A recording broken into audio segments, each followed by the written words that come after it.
Hai seluruh, halo guys, selamat datang di channel Mamang Story.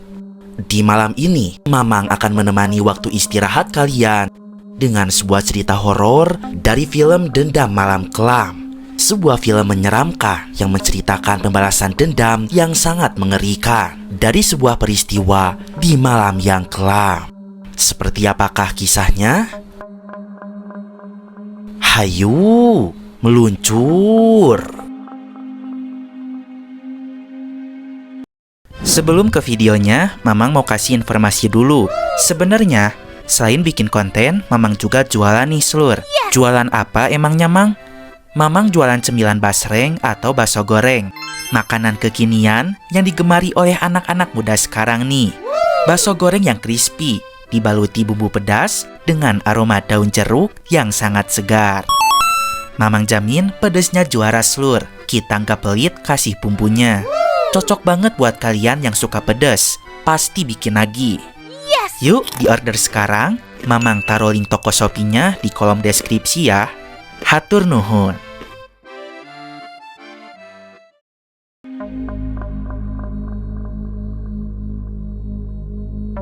Film dibuka di sebuah laboratorium forensik yang ada di kota Bandung. Ada sosok jenazah bernama Sofia yang tewas beberapa jam sebelumnya akibat henti jantung. Mayat itu tampak keluar dari sebuah kulkas jenazah. Salah satu satpam yang berjaga, Alim Sujiwo, menyadari hal itu. Ia melihat mayat Sofia berdiri di dalam lift. Kemudian ia membuka pintu liftnya.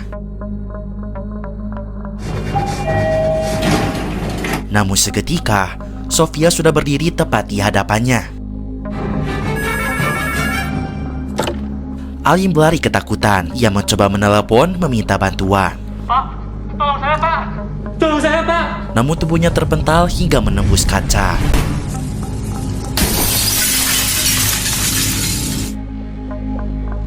Lalu adegan beralih kepada seorang detektif bernama Komandan Arya. Ia ditelepon oleh pusat laboratorium forensik yang melaporkan adanya kasus pencurian. Barang-barang di tempat itu terlihat berserakan. Padahal Arya baru pulang 3 jam yang lalu dari Malaysia dan hendak akan beristirahat. Namun karena kasus ini mendadak, maka mau tidak mau, ia pun berangkat ke lokasi. Saya baru landing 3 jam lalu tapi nggak salah. Sesampainya di lab forensik, Arya bertemu dengan polisi Leo dan juga Yulia. Maaf Dan, malam-malam begini harus memanggil Anda. Ada apa? Mereka melaporkan bahwa telah terjadi pencurian di lab ini. Namun bukan barang yang hilang, melainkan satu jenazah yang hilang, yaitu jenazah milik Sofia. Satu mayat hilang, perempuan Sofia Arini. Ini semua CCTV mati, kecuali satu ya.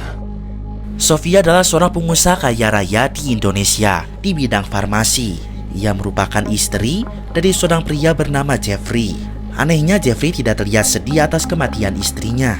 Ia malah berpura-pura menangis di hadapan para tamu. Bahkan sampai menggunakan cairan insto agar terlihat seperti meneteskan air mata sungguhan. Jeffrey diam-diam merasa senang atas kematian Sofia. Kini ia bisa hidup bebas bersama selingkuhannya bernama Sarah. Dan pada saat itu juga, Jeffrey pergi ke kosan Sarah karena ia sangat rindu kepadanya. Sayang, kamu ngapain kesini? Aku ngelakuin ini buat kamu. Di sana Jeffrey minta Sarah untuk membuatkannya segelas es teh manis hangat. Namun karena stok habis, Sarah hanya bisa menyuguhkannya segelas jus jeruk saja. Tidak lama kemudian, telepon Jeffrey berdering. Sarah menyuruh Jeffrey untuk mengangkatnya. Dan ternyata panggilan itu dari Komandan Arya. Arya mengabarkan bahwa jenazah istrinya yaitu Sofia baru saja menghilang. Dan ia meminta Jeffrey untuk segera datang ke laboratorium forensik. Dia udah beneran meninggal kan? Dia udah mati sayang. Ya, terus kenapa bisa hilang?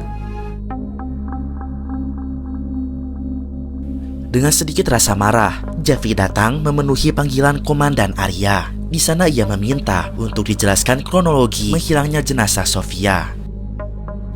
Ada orang yang mencuri jenazah istri Anda.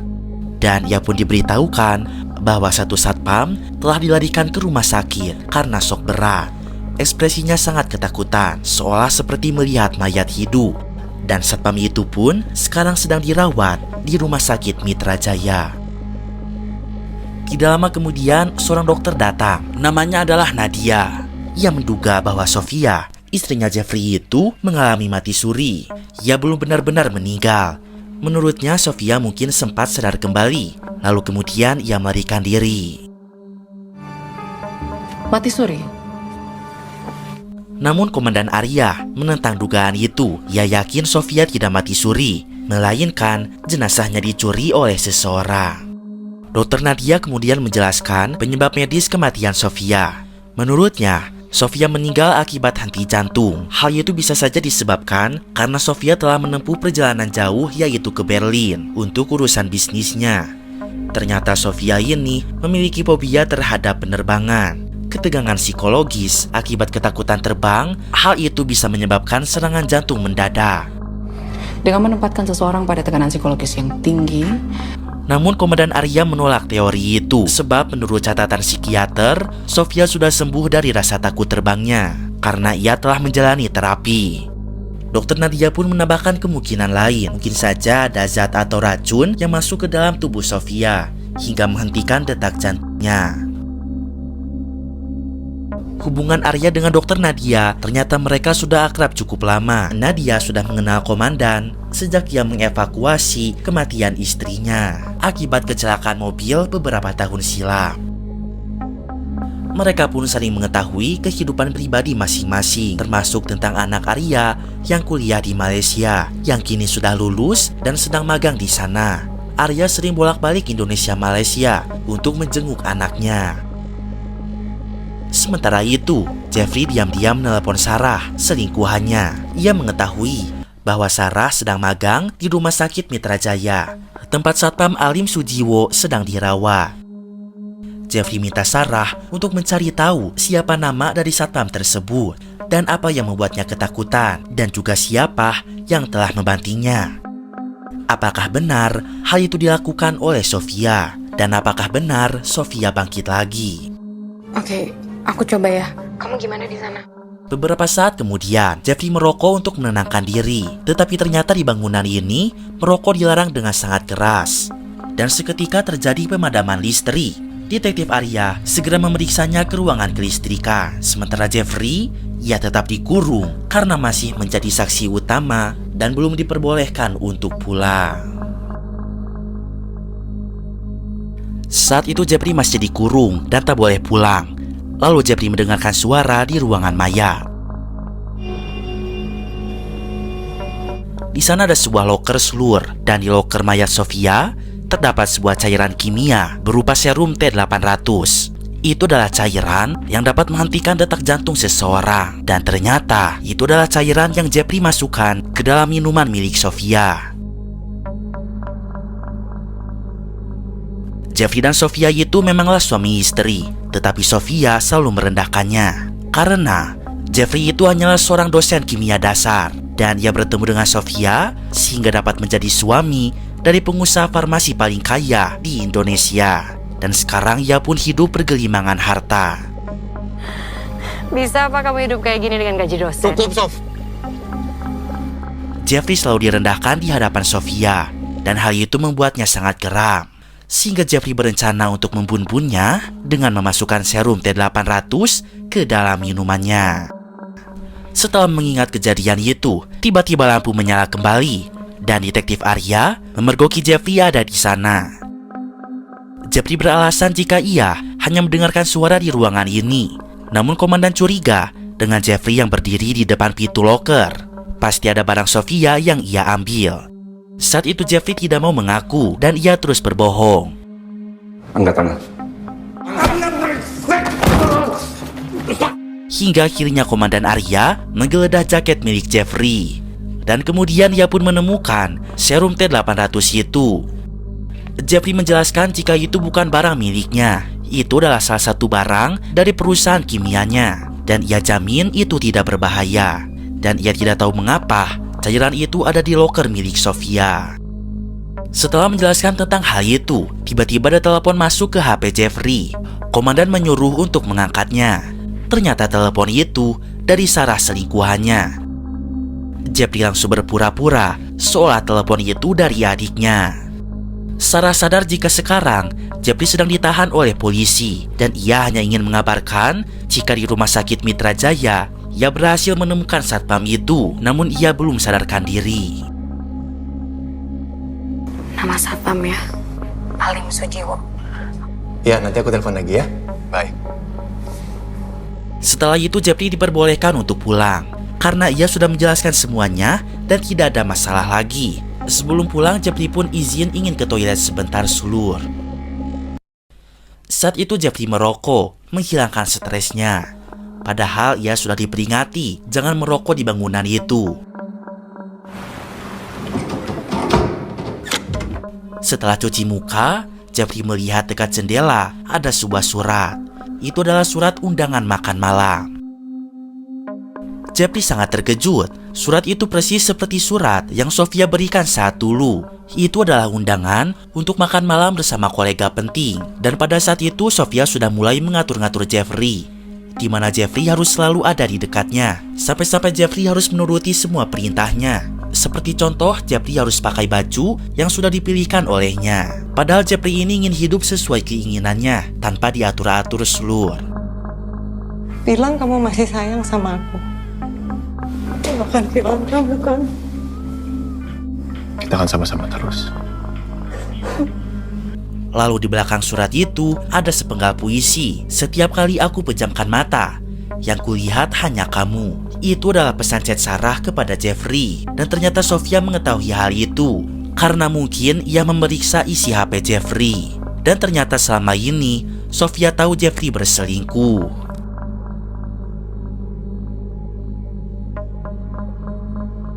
Jeffrey segera merobek-robek surat itu, lalu ia buang ke dalam toilet. Namun nahas toilet itu sedang rusak dan flashnya tidak menyala. Sementara di luar, polisi Leo menggedor pintu. Ia minta Jeffrey untuk segera keluar. Terpaksa Jeffrey harus memakan robekan kertas pada toilet itu agar tidak meninggalkan jejak.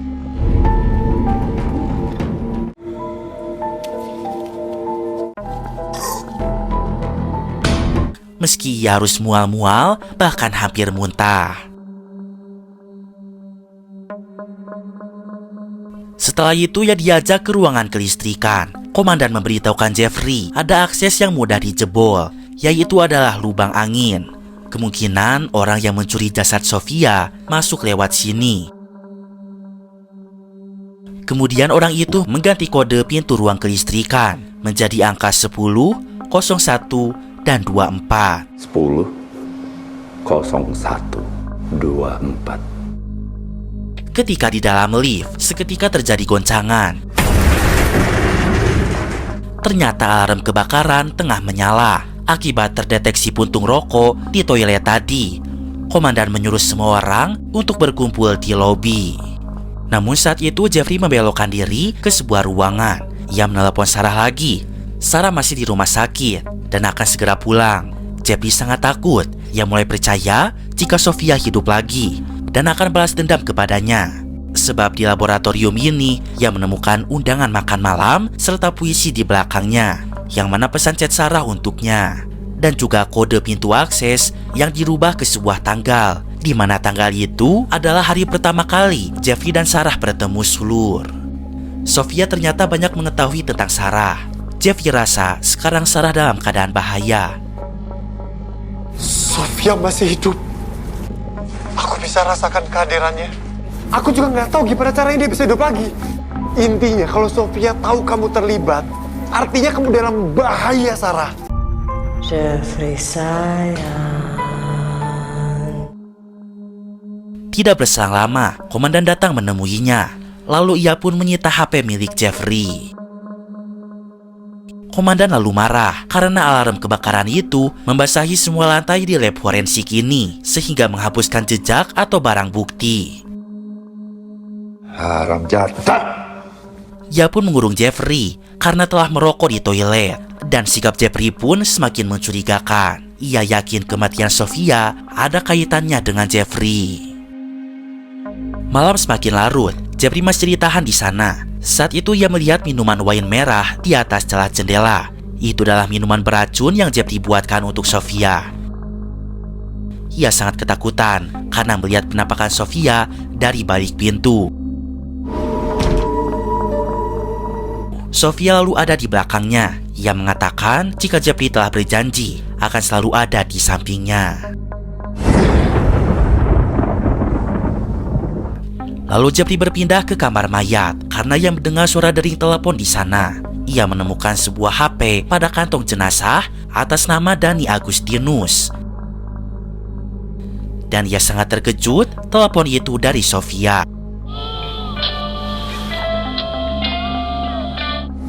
Halo. Jeffrey tampak ketakutan untuk mengangkatnya. Namun seketika telepon itu menghilang. Tidak lama telepon itu berdering kembali. Ternyata telepon itu dari seorang pelayan di restoran Slur. Ia ingin mengabarkan jika HP milik Sofia tertinggal beberapa waktu yang lalu di restoran ini. Cleaning service yang nemuin. Ya mungkin Bu Sofia buru-buru, jadi handphonenya ketinggalan. Istri saya sudah meninggal. Jeffrey jadi ingat beberapa hari sebelum berangkat ke Jerman, Sofia dan Dani Agustinus sempat bertemu Slur. Sofia berkata kepada Jeffrey jika Dani Agustinus itu adalah psikiaternya untuk mengatasi rasa panik perjalanan jauhnya dengan pesawat. Dokter Dani Agustinus, psikiater. Aku kan juga mau sehat secara mental. Pelayan memberitahukan agar Jeffrey mengambil HP Sofia di restoran itu. Setelahnya Jeffrey menelepon Sarah dengan HP itu. Ia memberitahukan HP-nya disita oleh polisi. Dan sekarang ia pakai HP dari mayat Dani, psikiaternya Sofia. Jeffrey rasa Sofia masih hidup dan mungkin ia mati suri. Dan ia pun sudah tahu tentang perselingkuhan mereka. Jadi saat ini mereka berdua sedang dalam keadaan berbahaya. Kemudian, Komandan Arya diberitahukan oleh polisi Leo bahwa ditemukan sebuah surat perjanjian pernikahan antara Sofia dengan Jeffrey yang ditemukan di rumah mereka berdua. Surat perjanjian itu menyatakan jika Jeffrey ketahuan selingkuh, maka ia tidak berhak untuk mewarisi kekayaan Sofia sedikit pun.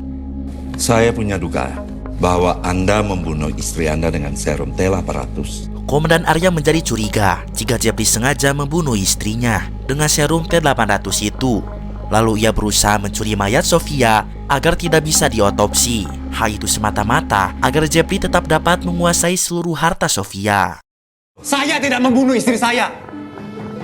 Lalu Komandan Arya menyuruh Jeffrey untuk menceritakan bagaimana awal mula Jeffrey dan Sofia dapat bertemu dan sampai akhirnya mereka menikah. Karena mereka berdua itu terlalu banyak perbedaan, baik dari umur, status sosial, dan juga kekayaan.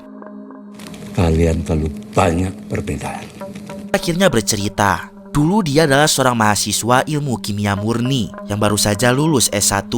Ia pun menghadiri salah satu seminar yang mana pembicaranya adalah Sofia, yang dilaksanakan di daerah Bandung. Saat itu ia kagum kepada Sofia dan terus memperhatikannya. Kami bertemu di Bandung. Kemudian Jeffrey berlibur ke daerah Pengalengan. Tanpa diduga, motornya mogok di sana. Namun nahas tidak ada jaringan, sehingga ia tak bisa minta bantuan kepada siapapun. Beruntung saat itu Sofia datang. Sofia pun ingat jika Jeffrey adalah salah satu peserta seminarnya, dan kemudian ia pun menolongnya. Lama-kelamaan mereka pun menjadi dekat. Selama Sofia melakukan seminar di Bandung 3 hari berturut-turut. Selama itu pula mereka selalu bersama-sama. Saat itu Sofia pun baru saja kehilangan orang tuanya, sehingga ia butuh sosok teman yang dekat. Dan kebetulan saat itu Jeffrey hadir untuknya. Dan kebetulan pula selama ini Sofia sedang mencari dan membutuhkan pemikiran orang-orang muda untuk mengembangkan perusahaan farmasinya. Dan ia pun menawarkan Jeffrey untuk kerjasama di perusahaannya. Dan tentu Jeffrey pun menerima dengan baik kesempatan itu. Hingga akhirnya hubungan mereka lebih dekat dan melangsungkan pernikahan. Indah sekali. hingga maut memisahkan. Bisa ceritakan momen Anda melaporkan istri Anda meninggal dunia? Saya pulang dari kantor. Saya berpikir dia tertidur. Tapi ketika saya cek, dia sudah tidak ada. Komandan Arya tetap curiga jika Jeffrey telah berselingkuh dan ia berusaha membunuh Sofia, kemudian mencuri jenazahnya. Dengan begitu, Jeffrey masih tetap akan menguasai seluruh kekayaan Sofia. Karena pada surat perjanjian itu dituliskan jika Jeffrey ketahuan selingkuh, maka ia tidak berhak mendapatkan sepeser pun harta milik Sofia. Untuk menghabisi istri Anda begitu ketahuan selingkuh. Surat ini dibuat oleh kuasa hukum yang bernama Dani Agustinus, yang ternyata dia itu bukanlah psikiater, tetapi konsultan hukum yang disewa oleh Sofia untuk membantu proses perjanjian pernikahan tersebut. Mengetahui hal itu, Jeffrey panik. Ia mengatakan bahwa Dani Agustinus sudah meninggal. Beberapa waktu yang lalu, ia sempat melihat jenazah Dani di dalam ruangan mayat. Namun anehnya jenazah itu tiba-tiba menghilang dan tergantikan dengan jenazah lain.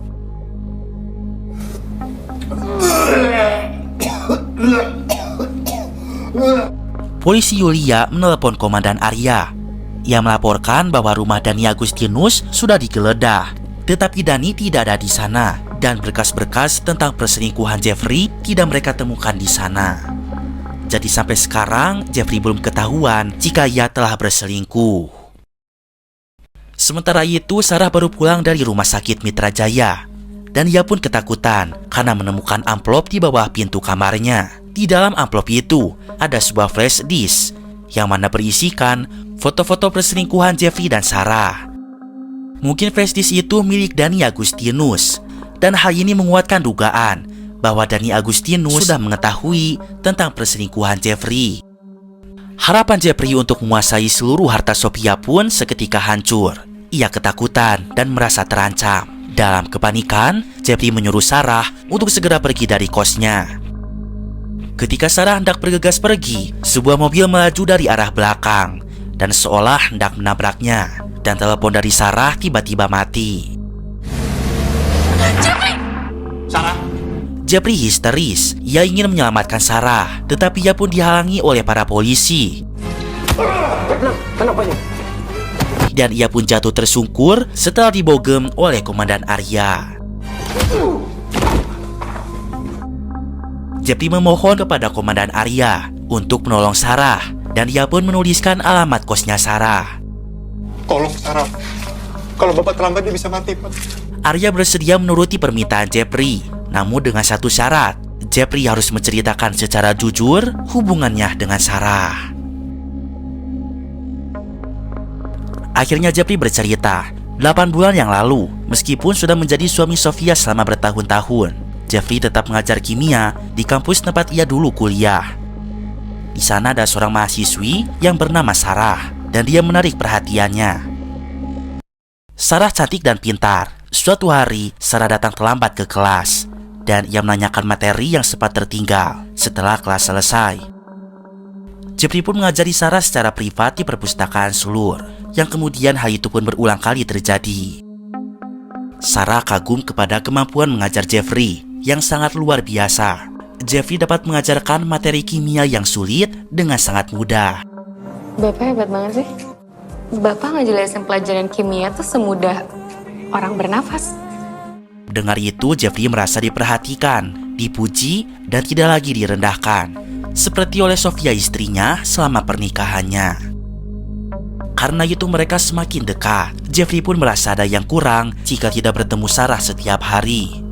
Meskipun Jeffrey sudah jujur kepada Sarah bahwa ia sudah menikah, dan Sarah pun jujur jika sebenarnya ia sudah punya pacar, tetapi hubungan itu terus berlanjut karena keduanya merasa nyaman satu sama lain.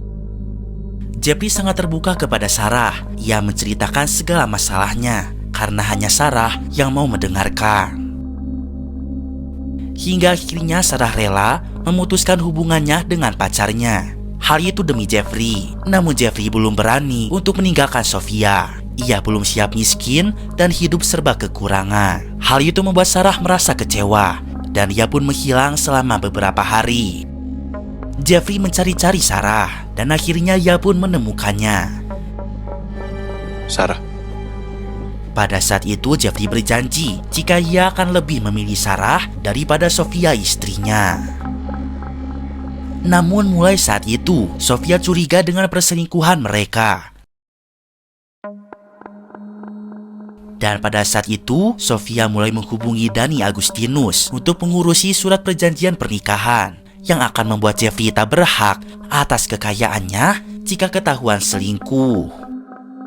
Jeffrey sangat lama menceraikan Sofia karena ia tidak mau hidup serba kekurangan. Sementara itu, Sarah sudah muak menunggu. Hingga akhirnya Jeffrey merencanakan sebuah cara untuk berpisah dengan Sofia tanpa bercerai, yaitu adalah dengan membunuh Sofia.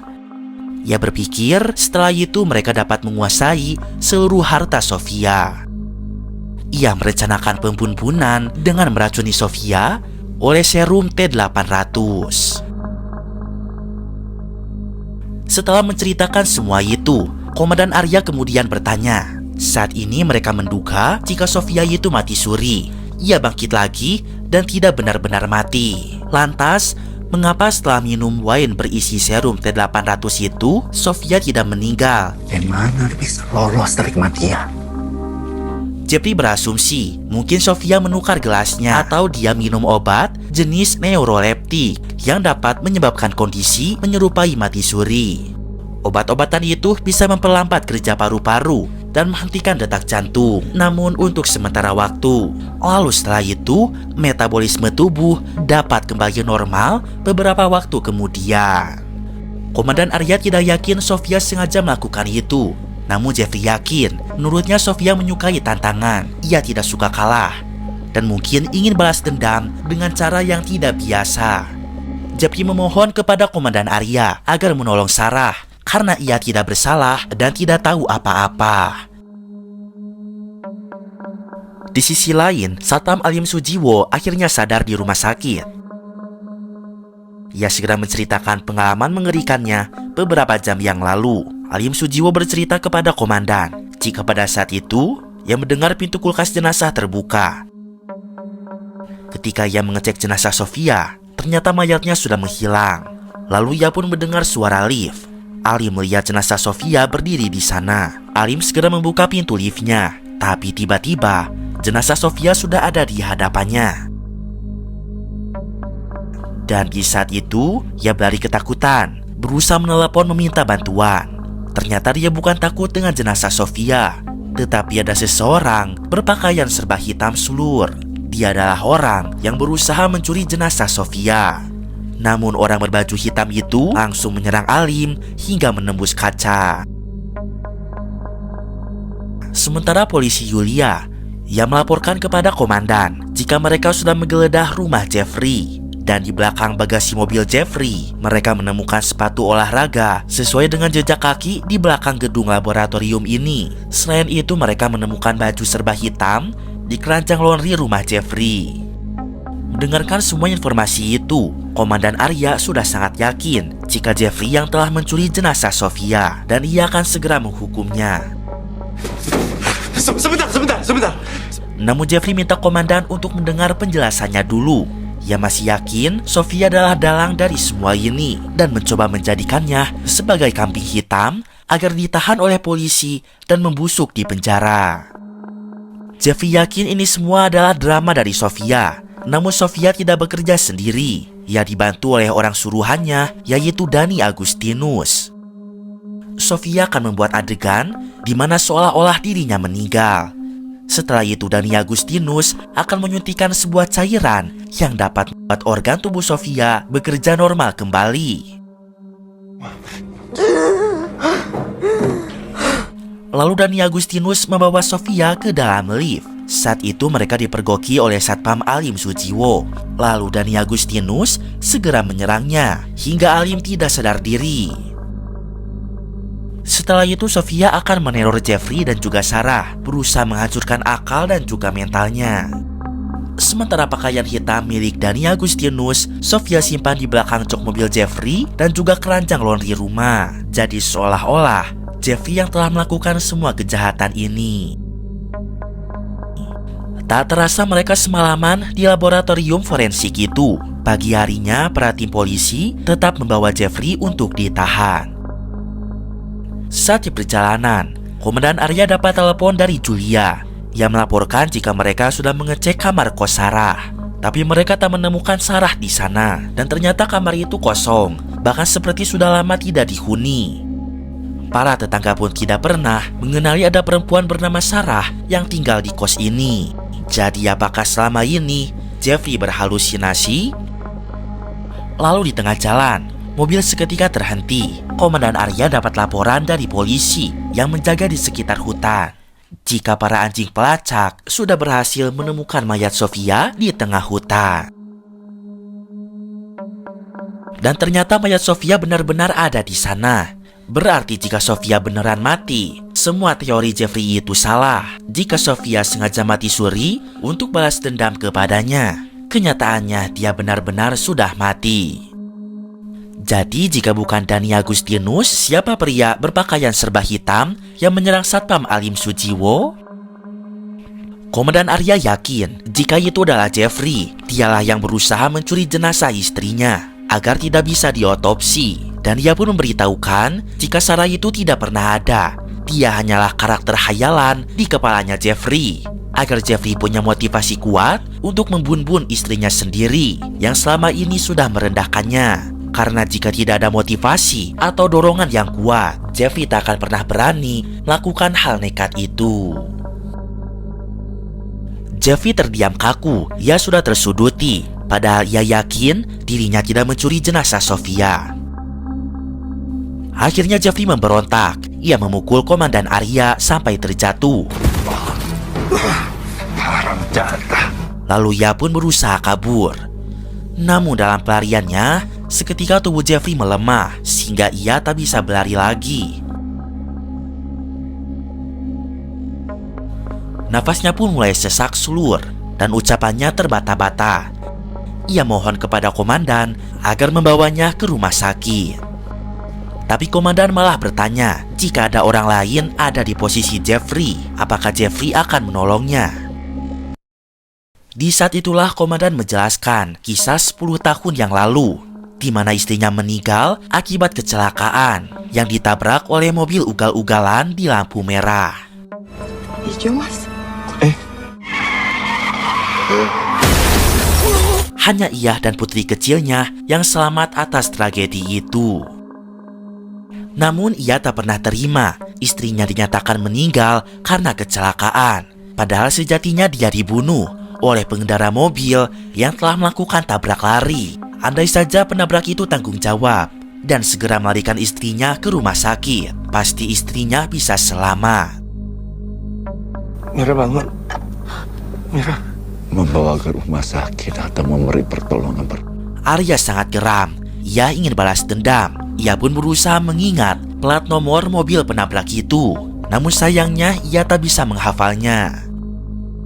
Tapi beruntung anak perempuannya. Ia ingat sesuatu hal, yang mana di mobil penabrak itu ada sebuah logo berupa tanda panah berwarna hijau. Cukup lama Arya mencari tahu logo itu seluruh, hingga akhirnya dia mengetahui itu adalah logo perusahaan Hexa Medikamen, perusahaan farmasi milik Sofia dan juga Jeffrey. Dan di malam itu, anaknya Arya melihat Jeffrey dan Sofia yang telah melakukan aksi tabrak lari dan tidak mau tanggung jawab. Lalu polisi Arya memberitahukan anak perempuannya itu bernama Lydia. Dia kuliah jurusan kimia juga, tapi di Malaysia. Lalu Arya memperlihatkan foto Lydia, dan ternyata Lydia itu adalah Sarah. Selama ini Sarah ambil cuti di kampusnya yang ada di Malaysia. Dia ingin cari tahu tentang pelaku penabrak lari yang telah menewaskan ibunya. Dia pun kayak studi exchange gitu seluruh ke Indonesia, dan ia milih kampus yang ada Jeffrey-nya. Ia pun tidak memberitahu bapaknya jika akan melakukan hal tersebut. Ia ingin mendekati Jeffrey secara perlahan agar ia tidak salah orang. Dan ia ingin Jeffrey benar-benar jujur kepadanya atas tragedi tabrak lari itu. Hingga akhirnya Lydia berhasil membuat Jeffrey nyaman. Lalu Jeffrey menceritakan semua hal tentang dirinya, termasuk masa kelamnya yang pernah melakukan tabrak lari. Dari situ Lydia semakin yakin jika Jeffrey adalah pelaku tabrak larinya. Ia pun memberitahukan hal itu kepada bapaknya. Dan mulai saat itulah, Komandan Arya mulai mengatur strategi bagaimana cara balas dendam yang epik untuk Jeffrey dan juga Sofia. Rupa-rupanya, Komandan Arya lah yang telah mencuri jenazah Sofia. Ia yang berada di dalam lift itu. Dan ia pula pria berbaju hitam itu yang telah menyerang Satpam Alim Sujiwo. Lalu setelah itu, pakaian yang dikenakan oleh komandan serta sepatunya disimpan ke mobil Jeffrey oleh Lydia. Lalu Komandan Arya dan Lydia sudah bekerja sama untuk membunuh Jeffrey dengan melarutkan cairan serum T800 ke minuman jeruknya Jeffrey yang ada di awal film tadi. Bagi siapa saja yang minum cairan itu, maka orang tersebut akan tewas selama 8 jam ke depan. Dan sebelum kematiannya, orang itu akan mengalami halusinasi. Sehingga Jeffrey banyak melihat penampakan Sofia di laboratorium forensik. Selain itu, Komandan Arya, ia juga yang menyimpan dan memindahkan jenazah Dani Agustinus. Dani Agustinus memang sudah mati, dan ia sengaja meletakkan HP-nya di sana. Dan ia pun sengaja pula meletakkan HP Sofia di restoran itu. Ayah, handphone udah aku taruh di restoran ya. Hati-hati, ya. Jeffrey! Tapi Sekarang Lydia pun sudah pergi dari kosan dan akan pergi ke Malaysia lagi. Sementara kamar kosnya sudah ia bersihkan semuanya tanpa jejak sedikit pun supaya ia tidak terlibat dalam masalah ini seluruh. Dan Jeffrey dianggap halusinasi. Komandan Arya sangat tidak menyangka Jeffrey dapat hidup selama bertahun-tahun dengan menutupi dosa sebesar ini. Ia pun mencaci maki Jeffrey sebelum pada akhirnya Jeffrey meregang nyawa. bajingan, angkuh, sombong.